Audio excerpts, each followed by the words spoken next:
Good evening, everyone. Welcome to the Testnot channel. Thanks for being here. With me this evening is Katie Vaudrain. She is a fifth grade public school teacher with special education in her background, which in itself is remarkable. Let's face it. Although I asked Katie to be here on the Testnot due to her 8 years of Highland Games experience. Four of those in the last 4 years as a top-ranked female competitor in New England. Thanks for being here, Katie. Absolutely. Thank you so much for having me on, Ray. Great. It was great to meet you last weekend at Old Orchard Beach for the first time. I know we couldn't have asked for better weather. It was absolutely perfect. Oh, it was great. Yeah.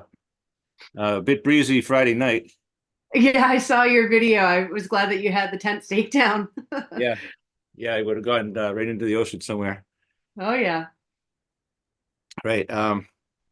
So the reason I kind of saw your name and everything recently is at Brattlebane in New York State, right? You were just there a few weeks ago, was it? Why don't you Yeah, a tell us couple of about weeks that a ago little bit? now.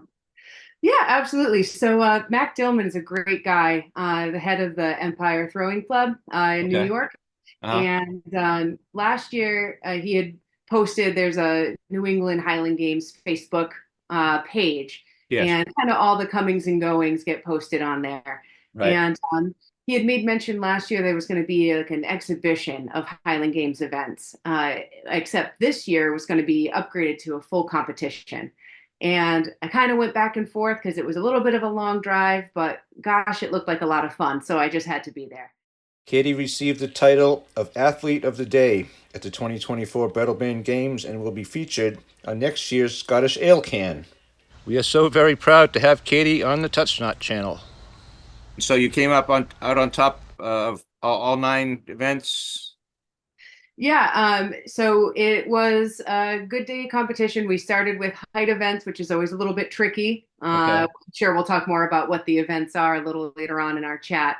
Okay. Um, but it was, some good competition, some back and forth. And I got bested in open stone. There's a really wonderful athlete, only 18 years old. She's going to be a force. And so it was good to have some of that on the field. Yeah. And they took really good care of us. So 8 years in the Highland game. Did you go to the festivals with your parents and such when you were young, or? And no, actually, I can chalk it up to I'm one of the Outlander girls. One of the people who kind of got wind of it from reading the books and started watching the show. And a really Okay. good friend of mine was into it. And first festival I ever went to just to see what was there was actually in Rhode Island when there used to be a Rhode Island Sure, Scottish. Richmond. Yeah, Yep. yeah. Yep.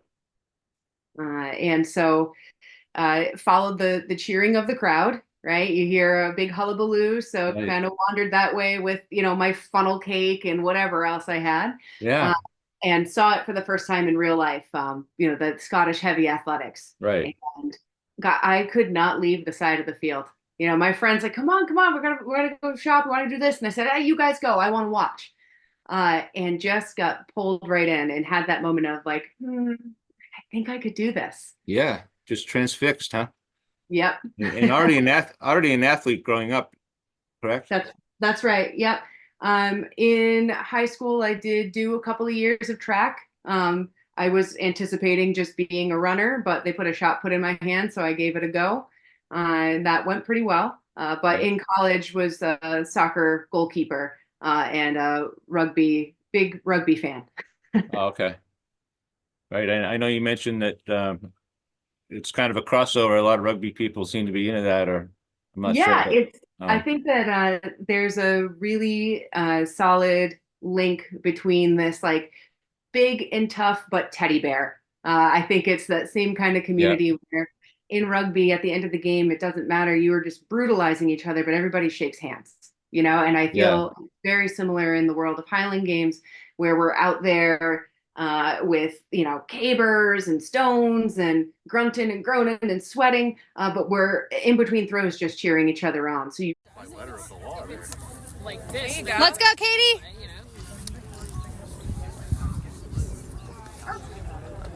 There it is. Yes. boom. Yeah. really get that sense of community, which I Right. feel aligns well with rugby. Right. And they, I don't want to ruffle any feathers by saying the wrong UK, by saying UK at the wrong time, but rugby is a UK sport. And Yeah. the Highland Games are from Scotland. Yep. They have a somewhat proximal relationship. So I think that could be part of it too. Sure. Yeah. Um, 4 years as a top ranked female in New England. Is there a small circle of people that that have been there with you over these 4 years? Absolutely. Kind of bringing it back to the Rhode Island story I was telling you, as I was just stuck, at the side of the field, I decided that I was just going to have a conversation. I would just grab somebody's attention and ask, how do I get started? Right. And so at the time, Terry James and the late Erin Jones were on the sidelines, and they gave me a date and they said, show up. I think it was July 19th in Springfield, New Hampshire. They said, go buy a kilt today and just show up and we'll teach you what to do. Nice. And so, Terry James is a world champion thrower. She's been off the circuit for a little bit. She was in it for a lot of years, and hopefully we'll see her back on the field. But between Terry, and my coach, Ronnie Ramika, who's actually an athlete himself, based out of Connecticut. I know Ron, yeah. Yeah, great. Awesome guy, fabulous athlete. And I had Allison Tostevin, who's a former AD in Maine and still does the Old Orchard games. Right. Yeah. So there's really a crew of New England people who were there kind of from the beginning. And then as my time in the sport continues on, of course, there's more and more people getting involved, which we love to see, and kind of an evolution of the sport. If you think of what, Josh McIntosh is doing with No Fame, and Right. trying to grow the sport on that end of the spectrum, there's a lot of cooks in the kitchen, but in the best way possible. Right. Yeah. Some great folks, and they're all one big family, and they all. I know what you mean about it. It's certainly a good thing when no one looks at you sideways because you're staring at them or whatever, and you want it. But you're right to open your mouth and ask a question, and Mm-hmm. you wouldn't be here right now if you didn't. On the touchdown channel, just think of it, Katie. Right. I mean, had you known. I was wondering if so we're talking about 9 events that are so varied in what goes on in them. Are there some of them that you've kind of always kind of struggled with and turned your nose up at, and other ones that seem a little bit easier to get through? Absolutely. So for me, I've always loved caber. Caber's kind of old reliable, if you will. Yeah. I remember in my first competition, I didn't turn it, but I at least was able to pick it. And then you get bit by the caber bug. You're like, oh, I want to try it again. Okay. And it's the kind of thing you really can't try until you're in practice, because you haven't really got cabers just laying around in an open field. Good point. Right. So, that kind of gives you the itch if you want to keep going. So I've always enjoyed caber, and I feel pretty proficient with cabers. The weights for distance, I think I'm a bit more of a dynamic thrower. So if I can get moving, things will go a bit further versus the more static throws, which is my bane, like weight over bar. That one has been where I've put a lot of hours in training, sent a lot of videos to some of the other professional throwers out there to say, tear it apart, tell me what to do. Right. And it's fascinating because when we get some of the folks who come over from rugby or come over from strongman, they can crush the weight over bar event. It's just that brute strength. They don't even need to worry about form. And so, but then they will sometimes get tripped up with weights for distance where it's a bit more technical. Right. So I prefer the technical throws, and am still working on my brute strength throws. Okay. I think I actually know what you meant when you said that the weight over bar. Some people just seem to have a mechanical thing and it just goes, and I don't even know if they look up there. Yeah. And it goes and they know it went or something. And other people like yourself have different moves that get them there. Mm-hmm. Because I watched you last Saturday at Old Orchard Beach, and took some video of you. And so could you tell us a little bit about the weights and how, well, like start with the weight for distance if you can. What weights are you throwing? There's two sizes, right? That's right. So for the stones, the weights, and the hammers, there's both a light and a heavy. Okay. So for the weights, the heavy weight is 28 pounds, which is also what we throw for weight over bar. And the lightweight is half of that, which is 14 pounds. Okay. Okay, so they're a different device, but the same weight for the bar and the distance throw. That's correct. And there's also a slight difference in the implement in that for the weight for distance, there's an additional like link in the chain. So you get a little bit more distance between the handle and the implement. For weight Okay. over bar, it's pretty much handle directly connected to the implement so that there's less swinging involved. Okay. Safer that way too, I think, you don't, right? Yeah, exactly, especially for your shoulders. Okay, right. Yeah. So they did the hammer throw at a different place at Old Orchard for safety. That's a certain requirement for that, I'm sure. They have to, do you have any idea what would they allow for that? Like 150 feet or something? They have to really, Yeah, so usually in the ballpark of, I mean, if you've got around 115 feet or so, at least around here, we've got some mega hammer throwers in the sport who can, throw upwards of 120. yeah. Just not in our neck of the woods at the moment. Okay. But we did have, there was a new athlete, I forget his last name, first name was Sean, comes from a track background, and it was his first time in competition, and he was throwing the light hammer over 90 feet, which you love to see as somebody coming in of like, oh, once they get their technique down, they're really going to send that thing. Right. But yeah, so we had to have enough yardage and then of course enough space on the periphery as well, because it is the most dangerous of the events because the speed at which it moves and the likelihood that it might slip. Mm. Right. So the way these events run, if someone couldn't make it for that night one before, that you just wouldn't make the day, Saturday, true? So in this particular instance, this competition is a bit different than what would typically happen in that the Friday night hammers were scored for ranking points. So there's a database online, nasgaweb.com, where all of your scores are tallied. And those numbers end up equaling points, and those points help to determine your rankings. And so the Friday night hammer throw was just for points to help with rankings. It didn't factor into your placement for the competition on Saturday. Because as you can imagine, hammers are often the first event to get cut from a competition because they require so much space. Okay, right. I see. So in 1 week, I'm going to be at Milford, Massachusetts. Where are you going to be, Katie? I'll be on the field waving at you. We're talking about the No Fame games, everybody. That's correct. Huge event, Ray. It's going to be great. A lot of athletes on the field, a lot of experienced athletes and some new athletes, which is also wonderful when both ends of the spectrum can kind of come together, cheer each other on, help each other out. Right. At the end of the day, community is what it's all about.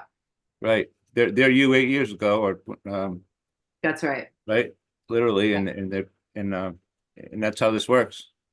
That's right. They'll stand on the sideline and ask you a question on next Saturday. That's right. I've been hearing some high numbers, like, I don't know, 173 now or something, competitors. I don't know. I don't know. It's in my mind, I'm like, well, as long as we have enough porta potties, it's all good for me. Right. Yeah, we're gonna have some clan tents as well. A few clans and a little bit of music and dancing and here and there, also to accent all the athletics. Right. And the Highlander is going to happen as well as the main 9 events. I am really looking forward to those feats of strength. I think it's going to be. I think there isn't going to be a dull moment on the field. There's either going to be trucks being pulled, cabers being flipped, weights being thrown. think that it's a huge task to undertake, and I think the team at No Fame is going to have it all buttoned down. I know that in New England, we've have volunteers coming around to help Yep. bag the weights, keep score. I think it's just a great opportunity to try to bring people together. Right. You're saying a truck's going to get pulled. I keep saying a truck's going to attempt to be pulled. Yes. I haven't seen the truck yet, but it keeps saying military truck. They have about 90 varieties of military trucks. So we'll see what that means. That's right. Well, that's part of the draw, right? Keep a little mystery. A little like Jared and his lifting stones. Everyone's different. Every truck has a different purpose or weight to it. I see. Tug of war with a truck. Yeah. Well, you can always count. There's going to be some sort of pushing, pulling, you name it. Right. And the Lundstrom, one of the Lundstrom stones is going to be there. That's right. That's a piece of history as well. Yeah, formerly a loon stone, I guess is the story. I think it's one of those. A ring stone, a one-handed lift, a 420-pound stone that's going to be available for lifts. Available for attempted lifts. There you go. Thank you. I will touch not that stone. Yeah. It's important to know your limits. That's correct. I think things up and write them down. Yep. We all have our roles, right? Yeah, which is probably a lot easier than what they do. I'm sure it is. Oh, yeah. Right. You going to be up at the fort as well later on in June 29th? I won't be able to make it to the fort this time around. I'll be in Alaska for a Highland Games there. So. Well, safe travels. We're going to have a good time in New Hampshire. We'll miss you there. It's quite a thing going on up there. It never stops evolving. I know. And I think that's something that encourages me so much in this sport is that we talked about a spectrum, right? Where you have your brand new throwers and then you have your elite throwers. Right. And then the most of us are somewhere in between, right? And so I'm seeing more and more opportunities for new throwers to get involved. Talking about, No Fame having the novice class and, even at Old Orchard Beach, we had some brand new throwers. So we're continuing to cultivate that end, if you will. And then on the upper echelons of things, continuing to create opportunities to have something to strive for. And I think that they're both equally as important. And I'm grateful that in New England, we're seeing kind of a boon of opportunities for everybody. Even I'm really encouraged to see too the inclusion of adaptive athletes, that there's more opportunities for adaptive athletes. I think that the more inclusive we can be, the better we are. Right, that Broken Caber Adaptive Athletics, right? Right. In fact, I'm hoping to perhaps talk to someone from that outfit on Touchdown here eventually. Oh, great. It'd be nice to do. So I'm getting a little bit of a feel for what they're intending, I think, Katie. So in years to come, I think No Fames at Milford and at New Hampshire will be setting up for a culmination of the year's events at Maine. Mm-hmm. That kind of thing. Does that sound right? That sounds about right. I know it's always it's ever evolving. Yeah. But I think that sounds about right. Yeah. And I've heard people talk about something called backyarders, which is something I wanted to ask you about a little bit. I'm imagining there's no bagpipes or there might be some cheering from families, but I think it's a smaller thing and it's quieter. Is that right? Sure. Yeah. Sometimes it is. What is a backyarder? A backyarder is a Highland Games event that, to your point, does not include bagpipers typically, doesn't include vendors, doesn't include like clan tents typically, just because of the fact that it's in a smaller place. Right. And backyarders, I think, are the backbone of our local Highland Games. I think that's really where everybody gets their start. My first event that I ever run by the Waddells, who are really wonderful family in the Highland Games, Bill Waddell and his wife Nyla. They're fantastic. And it's what's called a show and throw.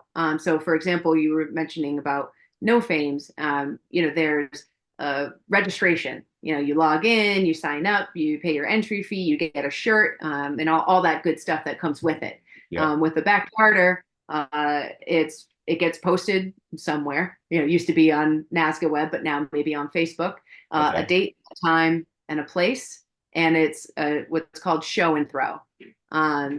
So, I think if I had to do a registration and pay a fee and make a commitment in my first year, that I might have been a little bit more hesitant and maybe backed out.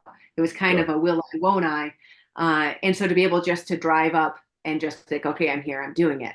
Right. So with backyarders, that's more of the vibe, if you will. And I think one of the most well-attended local backyard events is what was this year, the May 4th games by Robert Sims. And Charlton, Mass. That's right, in Okay. Charlton. Yeah. And I don't know what the total tally of athletes was at the end of the day, but there was a ton of people, and it was so well attended. And I got a couple of friends who was there first time. Let's just come out, have a good time. It's got a Star Wars theme.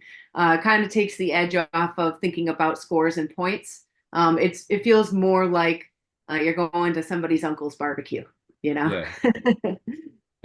I'm thinking of the Farm League of baseball or something, or I don't know why, That's but right. a little Yeah. bit maybe. Well, I grew up in Pawtucket, Rhode Island, so thinking about the Paw Sox, right? Yeah. It's very much old McCoy Stadium vibes. Okay. Right. I mean,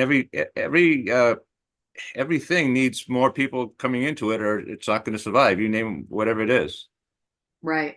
So it's only right. I think that something should be accessible, especially when someone's just tentatively thinking about it, possibly trying it. Shouldn't have to invest too much in a uniform and this and that, and Right. parking and who knows what. Like you say, just show up in Uncle Arnold's hayfield and whatever, and go from there. Which I feel like, right, is kind of a really authentic way to do it, because it was just people coming together and kind of incidentally, in a way, turning it into a competition. A Right. lot of times it was just clans gathering, and then as humans do, because we can't help ourselves, we're like, well, I could throw that. Well, I could throw it further than you, and there we go. Right. Right. We have a little bit of time left here. I want to ask you a little bit about, someone mentioned to me, so you set at the weight for the weight over bar. Mhm. Now you set your own starting place to start with. Mhm. Can you talk a little bit about what thinking goes into that and such, and maybe what kind of day you're having or anything like that, where you'd set it or where you might not set it? Yeah, absolutely. Okay. So it's a little bit, it takes a little bit of trial and error. When you're first getting started, you will just start wherever the bar is the lowest, because you're not really mapping out a game plan. You're just trying to see, can I even make it over 8 feet or 9 feet to get started? Okay. And so once you've kind of established a baseline for yourself, if you're getting 8 feet every single time you do it, and it's going way over the bar, what happens next is you start to think, well, if I conserve my energy a little bit more and I come in when the bar's at 9 feet, then maybe I can get all the way up to 11. But if I keep wasting energy down at 8 feet, then I'm going to be tuckered out when I get to 10. So you're only getting credit for breaking 8 feet. You could throw it at 11. So what? You did 8. Exactly. Okay. I was joking at Old Orchard saying we should have like some sort of laser system that like can calculate how high it goes, but nope, it's wherever the bar is, that's what you get credit for. Over is over. Over is over. Doesn't matter how far. It doesn't matter Okay. if it rolls over, it's over. Oh, nice. Okay. And so what happens a little later on in your career, as you become more comfortable and kind of have an idea of where you are, you kind of start to push it a little bit. So for example, I definitely would have been starting at 8 feet my first year of like, sure, why not? And even with weight over bar being an event that is still challenging for me, I might start now at 11 feet or 12 feet because my personal best is 14 and a half feet. So I don't want to waste all of my energy on the lower heights, I'll come in at a height that I know I can make, but still have some gas in the tank to try to attempt those higher ones. Okay. Right. I read a little bit about that and I was curious to know it. Perhaps if you're having an off day, you might do something different than you might. And also you've got to worry about how many throws you throw, correct? How many throws total you could come. I don't golf, but I'm thinking of par a little bit. You could throw, well, one less than anyone else in win. That's right. If somebody started throwing at 8 feet and went all the way up to 15, and you came in at 15, they miss at 15, you make at 15, Yeah. you win the whole thing. Right. So you do run the risk though, and it's a little bit of a gamble because if you wait until the bar is a little bit higher and you miss all three of your attempts, now you've got nothing. It's called a no height. Okay. So now you're likely in last place for that event. I see. So. Nice. I'm glad I asked you that one. That was something that was a very interesting answer too. I knew that would take a lot of thinking to because I never realized that you could just change it at whatever day you wanted to do it. You could just put it at a different height. Yeah. Let me see. Ray, can I ask you a question? Oh, absolutely. What's your favorite event to watch? I think I like to wait for distance. I'm starting to understand a little bit more about these, so I wouldn't have said that maybe a while ago, but so I'm understanding what the goal what the goal is to throw to. I never knew, I said, well, it looks like a good throw, and then the person looks disappointed. I'm like, oh, what do I know then? I was gonna good thing I didn't say great throw because it wasn't to them, it wasn't their goal. To me, it looked great, but so now I'm starting to understand that a little bit more, what it takes to do it. I had a talk with Ron Ramika about some of this stuff too, about the physics and everything of it. Sure. I think that wait for distance. What's yours, Katie? Well, you said Caber already, I guess. Yeah. Caber's obviously, I feel like that's like the fan favorite. But I also really, I think my absolute favorite event has got to be Sheaf. And I love watching Sheaf as well. Sure. I think part of it is the height events are the ones that are the easiest for the crowd to get behind. So your answer of weights for distance kind of shows you're a little bit more of a connoisseur of Highland games. Because like you said, you're like, well, now that I understand, kind of what the mission is, I can enjoy that event a bit more. Yes. Whereas for the average passerby, or somebody sitting in the beer tent, it's very clear to see if something goes over it or if it doesn't go over it. Right. So you get the most crowd participation and kind of that community behind you in those height events. And since Wab and I don't really get along, Sheaf is definitely where I land. Right. And now that everyone will have access to excellent touch shot videos about this subject, they'll all be able to understand all the events and enjoy them equally, Katie. So that's my goal. That's what I'm throwing for. Yeah, I'm glad to have been able to be a part of it. Right, and I'm also throwing for the No Fame Games on June 15th. Throwing my weight into the team for that. That's right. Yeah, I mean, and you're certainly not alone in that camp. There's going to be a lot of local support. I love that they have the first responders as part of the Highlander. Yes. So police and fire, and a lot of really great vendors as well. I'm not sure if the donut truck will be there again this year, but if they are, I'm putting dibs on it right away.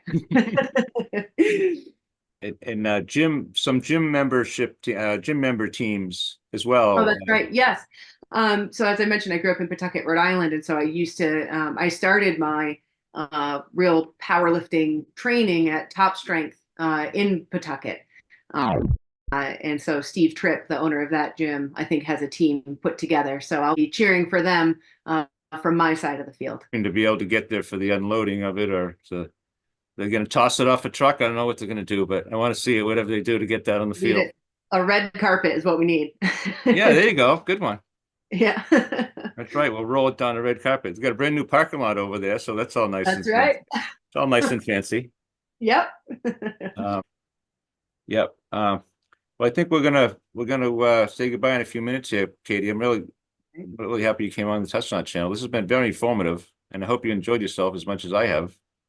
Absolutely. Uh, I'm really grateful for the opportunity. And thank you for introducing yourself last weekend. It was nice to put a face to the name. Yeah, And I'm looking forward to hearing you cheering on the sidelines during all the competitions this year. right, great. All right, I'll see you on June 15th at Phenol in Milford. All right, I'll be there. Take care. All right, you too. Bye-bye. Touchdown, everyone.